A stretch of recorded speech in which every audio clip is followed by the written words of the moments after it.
Hi, I'm Jennifer Hatfield, a museum educator at Crystal Bridges, and this is a close-looking exercise in your My Museum kit. In this video, we will be exploring a wire sculpture by Ruth Asawa. Before we begin talking about this artwork, let's take a moment to let your eye wander all over the sculpture. Look carefully from top to bottom and side to side, paying close attention to all of the details you see. Please pause the video to give yourself a few moments to look.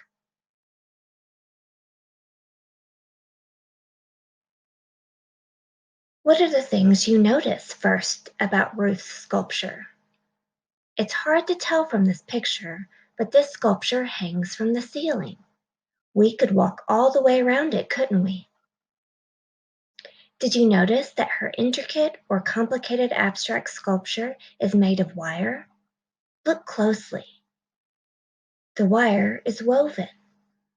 Ruth Asawa, the artist, took this wire material and wove it in and out and round to make this most interesting piece of art. You can see through it. Let's look at it again for a moment. Let your imagination go for a second or two. Using your creative imagination and looking at this art, could you be in a deep sea? Or maybe in a magical forest? Or maybe someplace altogether in another world? Let's talk about the artist. As a teenager, Ruth Asawa spent some time in southeast Arkansas. That's a long way from the Southern California where she was born to Japanese immigrants who worked on their farm. She and her family were sent to Arkansas during World War II. President Franklin D. Roosevelt signed an executive order, which means he made a rule that all people of Japanese ancestry, including many Japanese American citizens like Ruth and her family, and 40,000 Japanese children were put into internment camps. One such camp was in Roar, Japanese American Relocation Center in southeast Arkansas.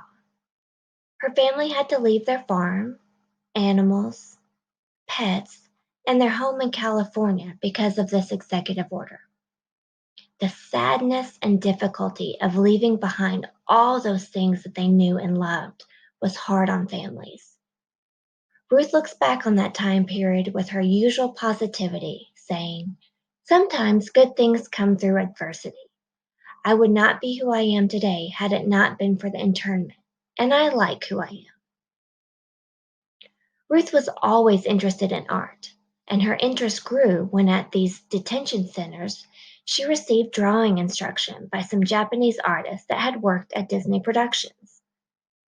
Through her perseverance, she finished high school at the camp and then attended college.